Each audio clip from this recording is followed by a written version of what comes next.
Hi, I'm Robin McDumphy, and this is Waupaca Local Live.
All right, let's get down to it. So Robin is here tonight. You are from the Fox Valley, correct? Currently living in Appleton, yes. In Appleton, Yep. okay. Yep. And that was amazing what you did. And so, I wish you guys could have all been in here, like watching the mechanisms of how she did that. You saw she had one instrument, and it sounded like an orchestra. So kind of give us the down and dirty of that, of how that is done. Well, I have a Boss RC300 loop station, and this is my band now. This is all my bandmates down here. But yeah, it's a big fat loop station with 3 separate tracks on it, so I can layer stuff, but still like pick and choose, like take out earlier stuff. And I have another pedal that drops it down an octave to sound like a cello. Yeah, this is a 5-string violin also, so it's almost my like God, I didn't even notice that. If a violin and a viola, had a baby, so it's got a violin and a viola. Yeah, Seriously? pretty much. Yeah, smushed into one, and then I have the octave pedal that drops it down, so it's like violin, viola, cello. So I kind of have the whole string section somewhere in here.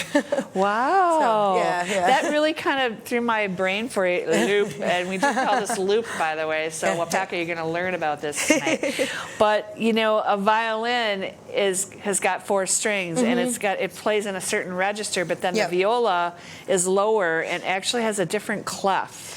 Yeah, right? Yeah, exactly. Yeah. Looks like 2 euro numbers, yeah, euro totally, signs on top of each other, right? Having flashbacks from music theory, but yes, totally, okay. yeah. I just remember I had friends that play viola, and I'd look at their music, and I'd be like, "What is that? That's like not even what music is supposed to look like." It's a headache for sure. Yeah, interesting. So so it's like these are the violin strings, and then if you look at the lower, this is the viola string, so it just has both the high and the low. So, wow. Yeah. You're not going to get college credit for this tonight, Waupaca, but. Let us know if you need some help. Okay, so you've got this phenomenal instrument that I never knew existed before, which is awesome.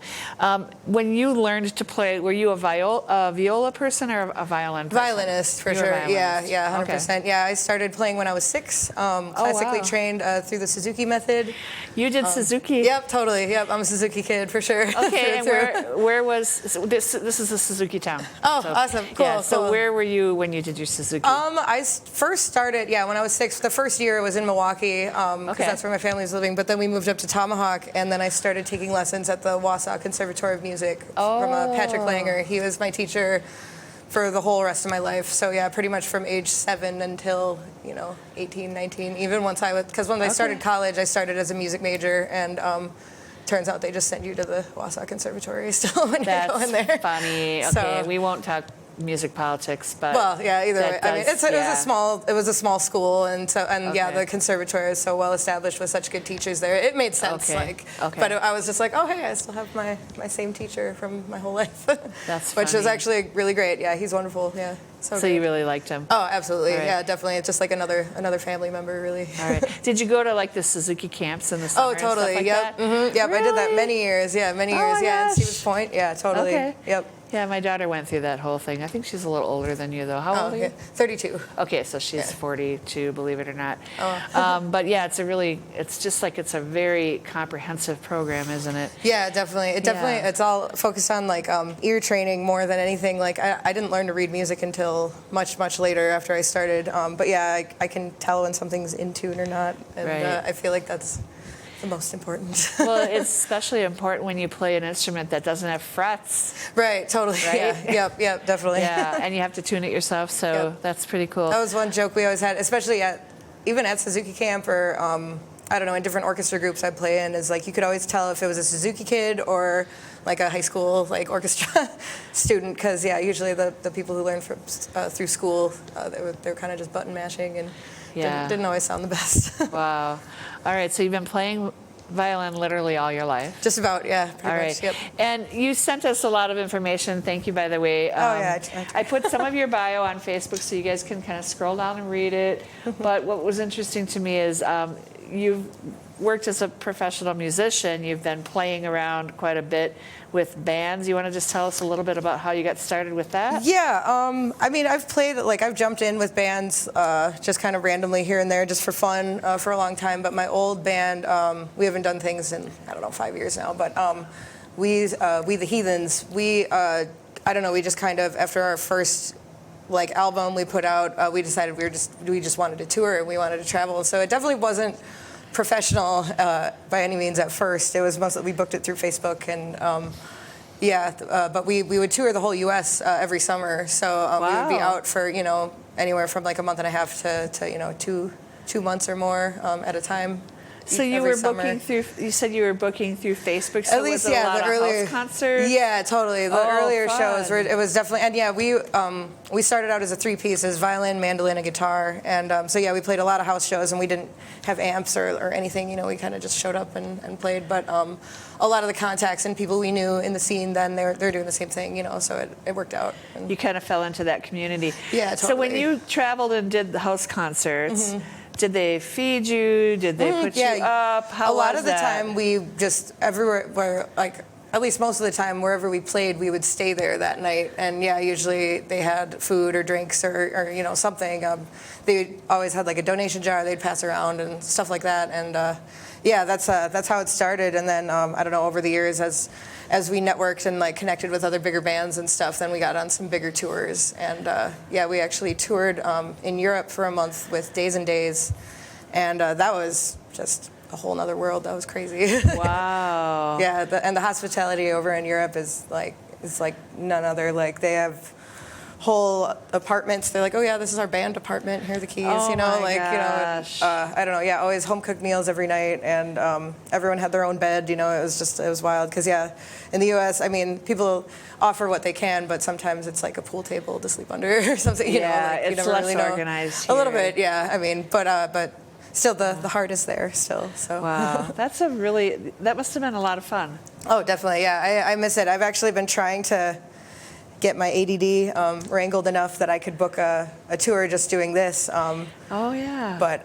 yeah, there's a lot that goes into it. I never really, I don't know, I would help out with a show here and there, but I didn't really do much of the booking. I just tell me when to get in the van and tell me when to get out of the van. And, yeah, there's a lot of layers to the whole business. Exactly, yeah. I definitely have, I'm lucky that I have the network I do through my previous travels and stuff. But, yeah, like I said, I have to wrangle my own lack of attention span. So. The attention to detail, right? Yeah, okay. Just kind of figuring out all the logistics of everything. Right. But, yeah. So the first song that you did, what was that called again? Another. Okay. Yep. All right, so I just want to mention that Robin is doing her original compositions tonight, which is a treat for us. And as you know, we always have original music on Waupaca Local Live, and we hardly ever have instrumental, which is, I think, really cool. Do you ever do any songs that have words or that you sing to? Yeah, typically at shows lately, I've been ending my set with a Britney Spears cover. So I don't have any. Well, I have one original song where I sing on it, but I don't. It's definitely not ready for performing quite yet. But yeah, I've one song I wrote lyrics to, and then Britney Spears cover. So yeah. Okay. So I've been warming up to it a little bit. I definitely like singing. I enjoy it, but yeah, I definitely want to kind of broaden my library a little bit outside of just the Britney Spears cover. So your goal is to be playing more solo stuff now that you have all this gear and right, yeah. I mean, I mean, with We the Heathens, we had members that moved out of state. Other members are married and have babies, and everyone's kind of doing different things. And I moved too, and I do play with the band Cave Paintings in Appleton, but we also don't do a whole lot, I mean, it just depends. Everyone's busy, but definitely as far as my creative outlet, this has been more of my focus lately. Okay. I mean, I still like playing with other people just for fun, and whatever. Yeah. And I mean, if there was another band, that wanted me, that if it meshed well, I would probably, tour again and do whatever. But yeah, this has kind of been taking a lot of my attention because, I got this just about a year or two before COVID. Okay. And then really, once COVID started and, no one's doing any shows and, or, really leaving their house, I actually, when I first moved to Appleton, I moved in into my friend's basement, and it was the day the stay-at-home order kind of happened. So wow. For the first couple months, my mom's like, "Oh, how's Appleton?" I'm like, "I have no idea because everywhere's closed." Right.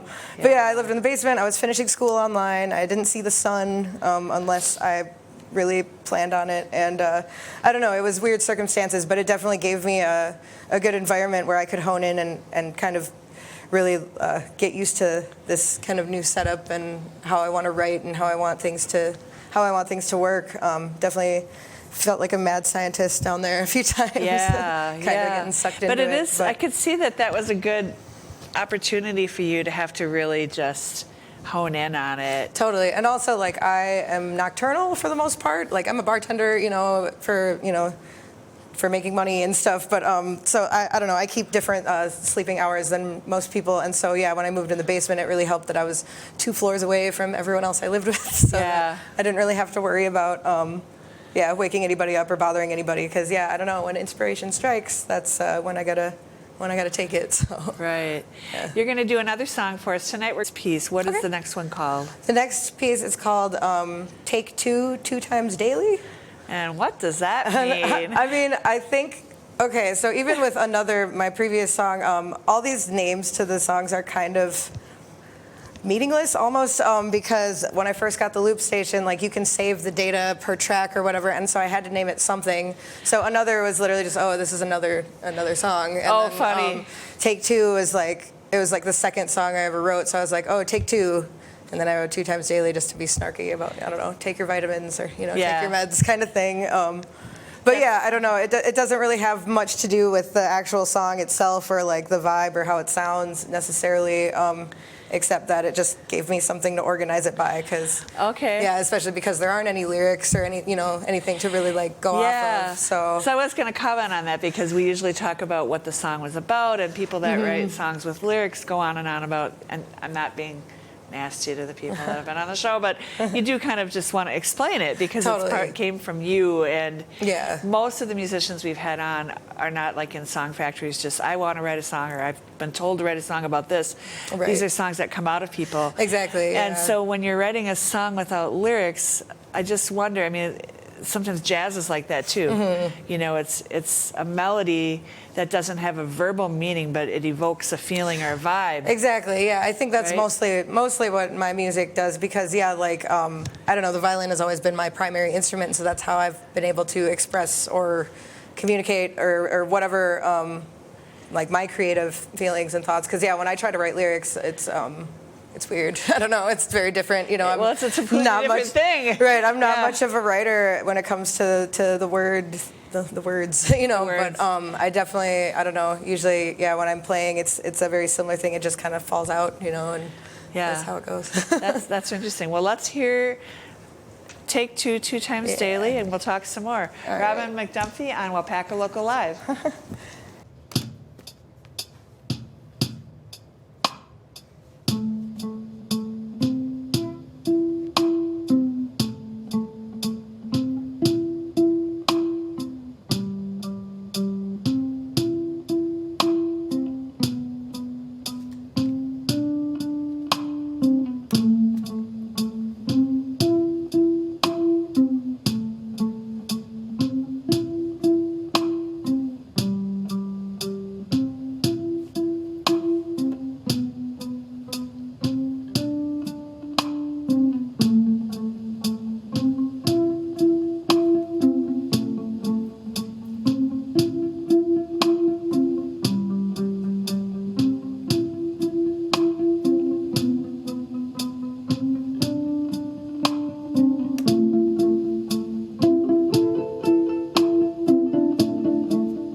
Thank you.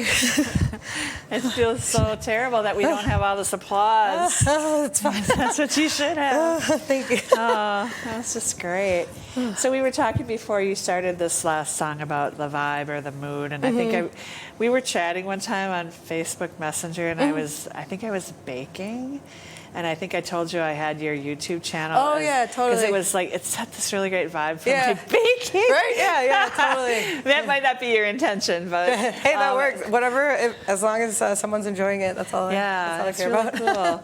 So you have, when you do a song in this method, are you locked into just one, because you're recording the part, so everything has to build off of that. Kind of, yeah. So bars, it's like right? usually there's like the first thing that like, because there are different settings where you can have it be all loosey-goosey, but that's a mess. So I usually have, once that first phrase is recorded, the rest is kind of like it builds toggled on to that, Okay. Yeah, totally. And that's kind of what gives it that sort of moody feeling, I think, is because it's a repetitive, almost like Indian music.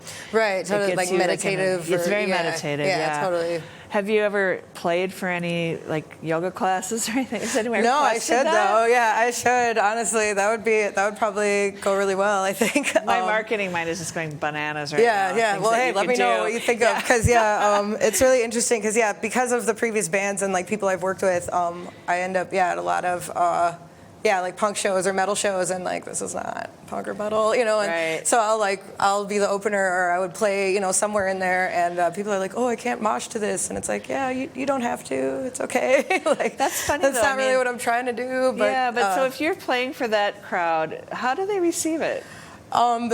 Confused usually. Mostly really? I don't know, a lot of people don't really know what to do with themselves, because I feel like a lot of times, and I understand because I do the same thing, people go to those kind of shows to like kind of like let it out and get all crazy and party and whatever, and that's cool, but I'm like, well, that's not exactly what this is for. Maybe they should have you at the end of the show. Right, that's kind of what I've been doing more lately, because I mean, even other shows, like, it's whatever, it doesn't fit exactly with much of anything, but usually I try to shoot towards the end at least, because it's kind of a nice, like, whatever, wind down type thing. But since then, I mean, I've played a lot of shows that fit a lot better. Like I've played Mile of Music a couple times, and that's always a crowd that's like ready to hear anything, so that's really cool. I played Gibson Music Hall for one of their like songwriter showcase things. I can't remember what it's called now, but Rhythm and Blues, I don't know. I don't know. They botching have, like, it, things but in the off they have a season, few different things, and. I don't know, I've played for like art galleries and stuff like that. That's kind of what I've always pictured, is like, just stick me in the corner while people are looking at like visual art or something, and I could just do some kind of pretty stuff in the background. But yoga class, I have not thought of that. That's a good idea. But I think in a listening room, especially if you throw in just a couple covers where people can recognize, do you know what I mean? Like you do that Talking Heads song. Totally. And then it's like, wow, I know that song. And then it's interesting for people to hear a completely different version of it. Exactly. But still recognize it. Yeah, I've actually had that a few times, because like I'll announce like, this is a cover, and I'll be like, I bet you guys know this one, and then I just won't say what it is, and then like at the end of the show, so many people come up, they're like, what was that? Why do I know that? And then I tell them it's the Talking Heads. They're like, oh, of course, Do you find when you play live for people, are people interested in what you're doing? I mean, do they notice? I'm just talking about the general public. Like just like what's going on, like the building of it? Do they come and talk to you afterwards, like, what were you doing with, you've been down and the music was still playing, and why? Yeah, I've totally had people ask. A lot of the times, people kind of, they recognize or they know what looping is and stuff, and so they kind of understand that, but a lot of the time, people are just like, whoa, how'd you do that? And that's still kind of a cool feeling, too. It's like, there's some magic going on here, more or less. Well, it is kind of. Well, and just, I don't want to discount it, because it's not just the machine. You have to do it all. Right. And you have to know in your head. So it's like you're multitasking. Yeah. Which is interesting, because you said you had ADD. Yeah. So totally. That's sort of counter what people would think someone with ADD could do. Right. But you're constantly, it's like you're layering it in your head. You have to know what you played so that you can play the next phrase on top of it. Right, and also like putting it in the right order and having it separated on the right tracks, because I've had it where I don't know, I didn't have it organized right, and then it's like you trying to pull something out and then you erase something you wanted to keep or whatever.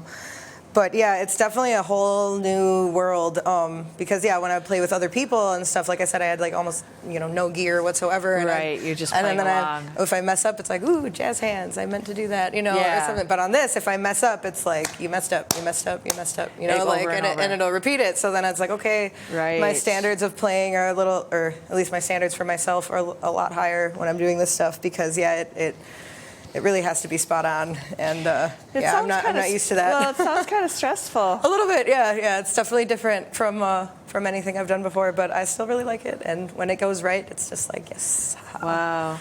Yeah, it's satisfying when I can get it to work. So you're doing a house concert coming up in Neenah. You told me before the show. You're available for this type of thing. You're welcoming people hiring you. Absolutely. So yeah, how totally. do they get a hold of you to hire you to play? Through my Facebook page is probably the easiest. Robin McDumphy. I have a musician page and a personal page, and honestly, you can message either one. But I think if you message the musician one, it'll pop up, right away. Because I think on the personal one, it's like I have to go in my message requests or something. But but yeah, Facebook definitely would be probably the best. Facebook or Instagram. I have a music page for Instagram. Oh, you have an Instagram. Mm-hmm. You have a YouTube page. Yep.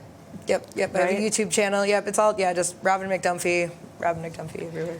Yeah. So I've posted a couple of her videos, and I posted her YouTube page. So just scroll down on our page, Waupaca, if you want to check out more of her music. But this is definitely a treat because this is, this is that much and so much more. Having you here in the studio playing these songs just for us, it's so awesome. We're really excited just to have someone as unique as you here, and we're hoping that somehow we can bring you back to Waupaca for a live situation. Oh, definitely. Yeah. Have you ever played in a bar setting? How does that go over for you? It depends. It depends on the bar. A lot of the time, people are just too loud and too crazy. They're just like, oh, what is going on? Actually, there was one show. This was a few years ago now, but I played at Bill's Bar in Merrill, and I was opening for Jake Orvis at the time because he was just kind of touring through, and we were on our way up north for Thanksgiving stuff or whatever, but.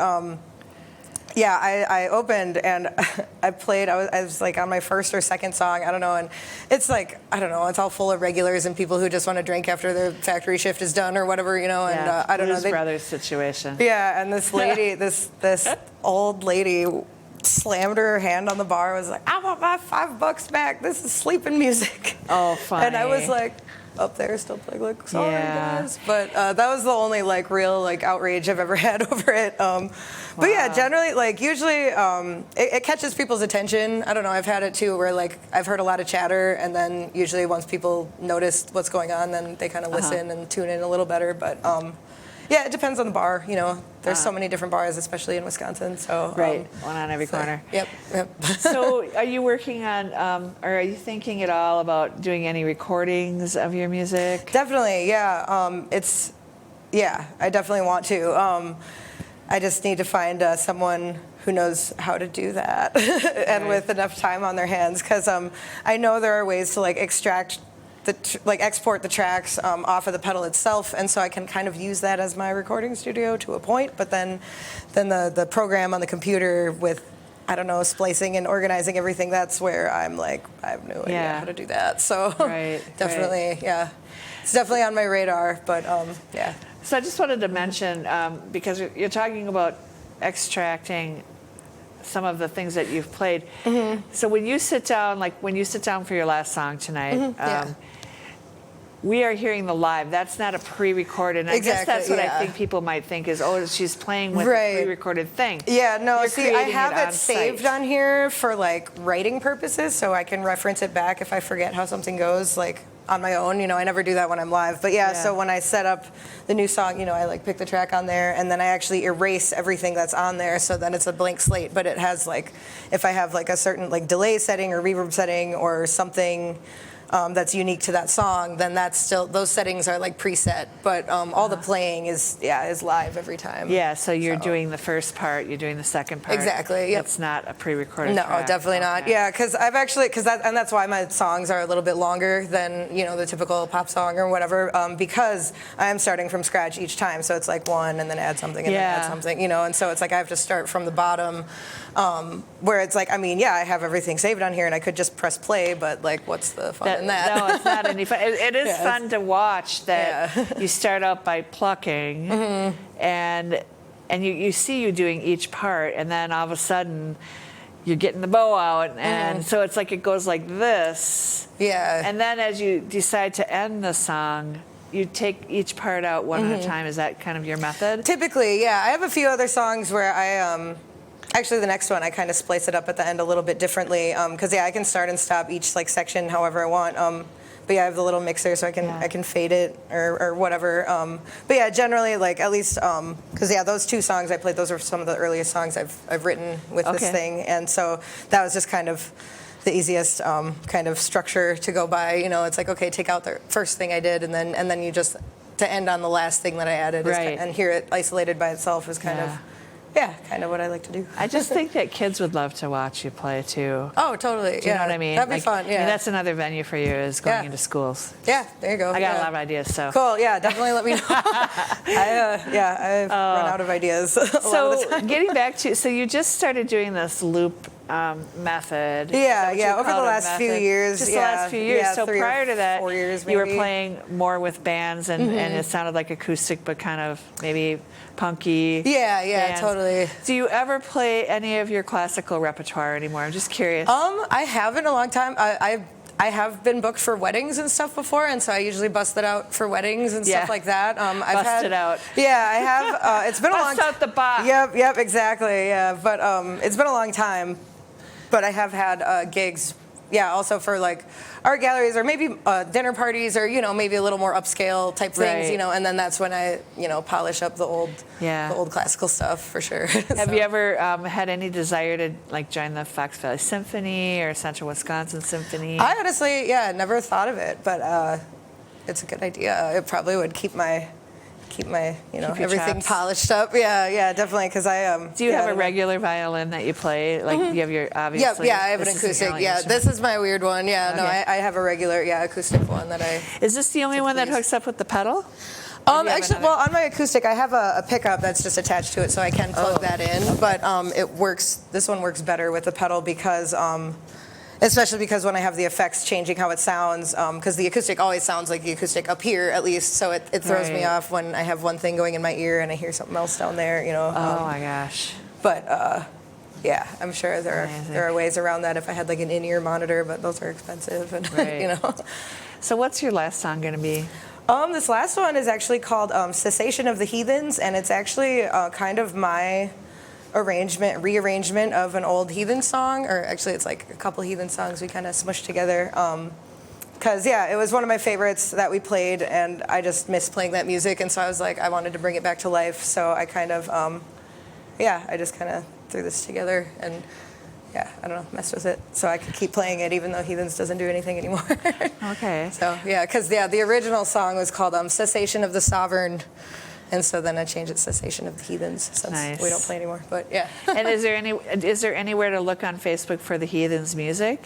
Oh yeah, absolutely. Yeah, We the Heathens. Yeah, we had everything on. Yeah, Spotify, Apple Music. Facebook, YouTube, everything. Yeah, it's all over the place. So we could even go deeper into. Oh, definitely. Yeah, you can look at my history if you want. Yeah, there's some funny music videos on YouTube and. All kinds of stuff. Yeah, definitely. We did a lot. Awesome. Well, Robin McDumphy, we are really glad to have you, and we're going to hear "Cessation of the Heathens." All right. Thank you very much. Thanks.